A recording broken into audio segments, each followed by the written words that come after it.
Aku menjadi jenius berkedip di Akademi Sihir. Bab 31, bagian 1. Pada saat yang bersamaan dengan suara alarm, keberadaan mana yang mengerikan tersebar ke segala arah. Tepat setelah itu, tanah di depan aku bergetar dan sesuatu tiba-tiba tergerak. Sebuah tangan tiba-tiba muncul dari dalam tanah. Itu adalah tangan kerangka. Detik berikutnya, kerangka dengan banyak mana yang terkondensasi di dalamnya melonjak.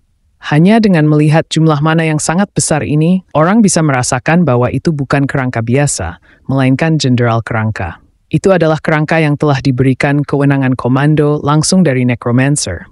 Dan itu adalah kerangka setingkat sub-boss, dan hanya 3 yang muncul dalam episode ini. Jika aku menyerangnya dengan cara biasa, aku akan mati dalam hitungan detik. Tentu saja, aku tidak berniat untuk menghadapi itu secara normal. Kadek! Ketukan, saat jenderal kerangka muncul kepalanya, aku mengaktifkan pedang Argento. Ada aturan besi untuk tidak menyentuh gadis-gadis magis dan pahlawan saat mereka sedang bertransformasi, dan juga aturan tak tertulis untuk diam-diam menyaksikan ketika iblis setingkat bos dipanggil. Bagaimana jika aku kadang-kadang mengabaikan aturan itu? Lagi pula nyawaku lebih penting daripada harga diriku. Jenderal kerangka tiba-tiba merentangkan kepala dan kedua lengannya. Kemudian, dia memutar kepalanya sebelum mencoba menarik keluar bagian bawah tubuhnya. Pada saat itu, aku memukul kepalanya dengan pedang Argento. Kembali ke dalam. Masuk! Pak! Pak! Ketika sebuah permainan mulai bertahan terlalu lama, pemain lama mulai mengulang konten lama.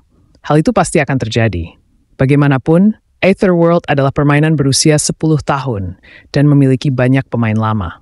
Ada suatu masa ketika konten yang mengungkapkan cara lebih cepat untuk menyelesaikan episode utama, dan detail tentang karakter tambahan sangat populer di komunitas dan siaran internet. Aku lebih tertarik pada PvP daripada itu, jadi aku tidak pernah membesarkan karakter tambahan. Tetapi berkat para pemain yang berjuang untuk menemukan rute yang lebih cepat dan lebih mudah, aku menyimpan catatan tentang rute tersembunyi dan celah di berbagai peta dalam folder arsipku. Mengalahkan jenderal kerangka sebelum dipanggil juga merupakan semacam rute tersembunyi. Kerangka yang ada dalam jangkauan tertentu.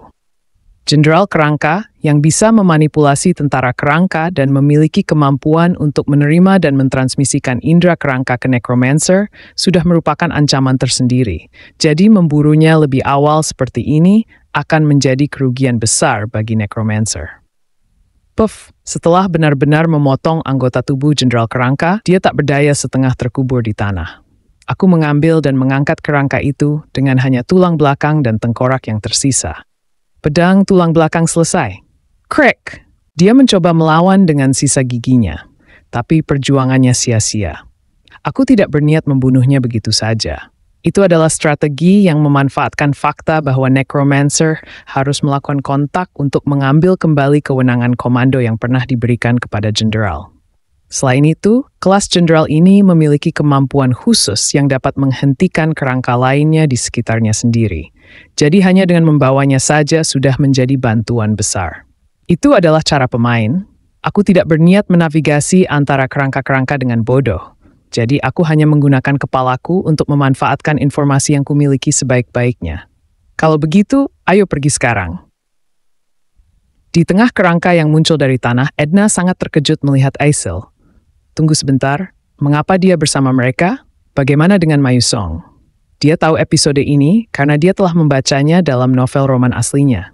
Dalam episode ini, Mayusong hampir menyelesaikan insiden sendirian. Tetapi setelah itu, dia terluka parah dan hampir jatuh.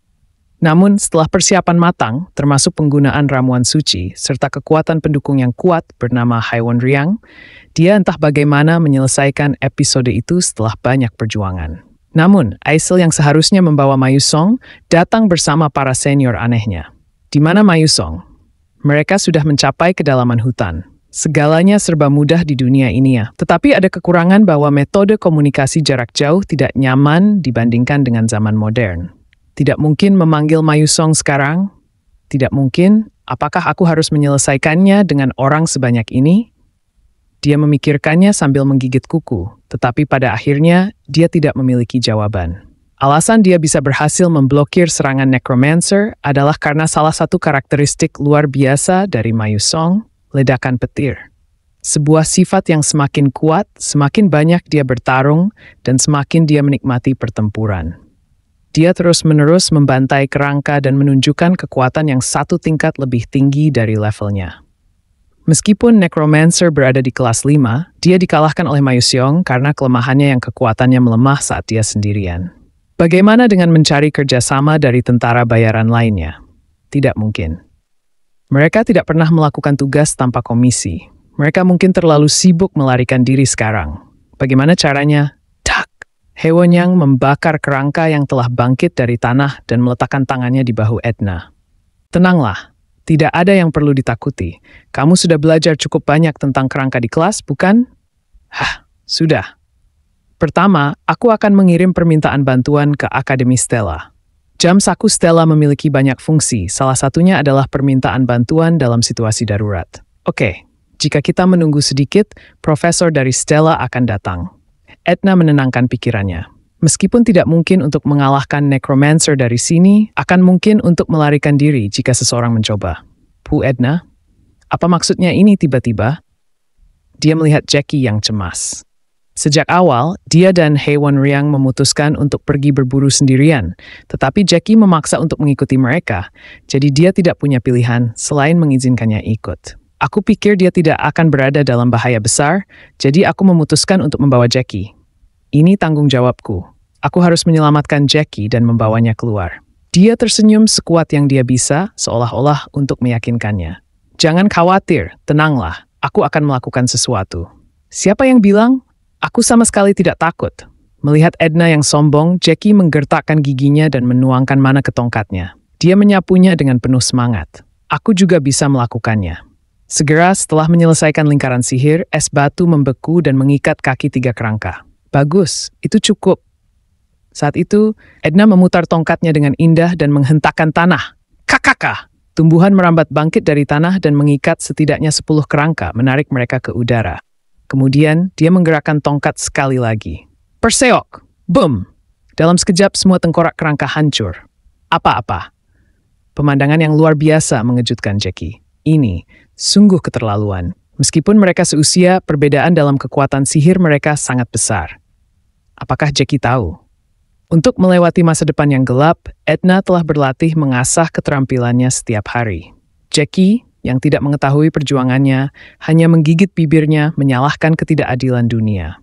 Semua orang tahu cara membunuh kerangka, bukan? Tentu saja. Bahkan anak sekolah dasar tahu itu. Hanya ada satu cara untuk membunuh kerangka. Itu adalah dengan benar-benar menghancurkan tengkoraknya. Necromancy adalah sihir paling kuat di antara ilmu hitam. Mereka belajar bagaimana menghadapinya sejak sekolah dasar. Tetapi ini adalah pertama kalinya dalam pertempuran nyata. Meskipun begitu, tidak ada yang perlu malu karena tidak mengetahui kelemahannya. Oh, namun ketakutan dan rasa jijik yang muncul dari insting mereka tidak bisa sepenuhnya dihapuskan.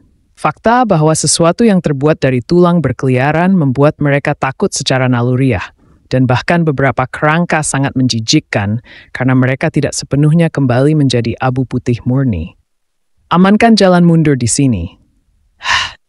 Denmark menghentakkan lantai dengan tinjunya. Tanah berbalik dan beberapa kerangka terkubur. Namun bahkan saat itu untuk sementara, kerangka-kerangka itu menggali tanah dan mendorong telapak tangan mereka keluar ke tanah. Penampilan mereka sangat menjijikkan, tetapi Edna berusaha untuk tidak melihatnya dan berlari di jalan yang dibuat oleh Denmark.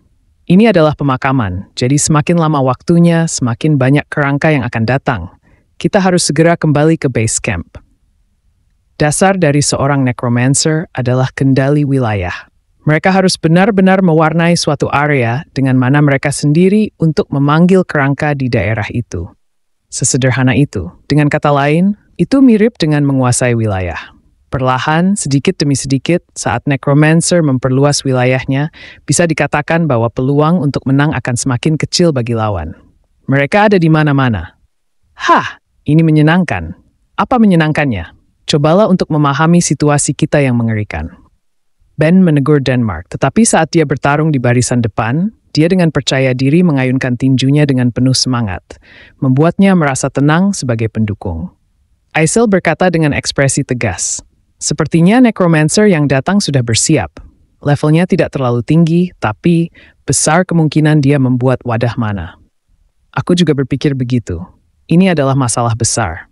Wadah mana adalah teknik di mana necromancer terus-menerus menyuntikkan dan menyimpan mana mereka selama beberapa hari hingga beberapa tahun. Tidak peduli seberapa kuat necromancer itu, ada batasan penyimpanan mana, dan jika mereka memanggil kerangka secara normal, sulit untuk memanggil lebih dari selusin kerangka di tingkat kelas 3 atau 4. Level kerangka tidak terlalu tinggi, tetapi untuk dapat menguasai area seluas ini, dia pasti telah mengumpulkan sejumlah besar mana ke dalam wadah mana. Dengan kata lain, situasi saat ini bukanlah pertunjukan dadakan, melainkan acara yang telah direncanakan.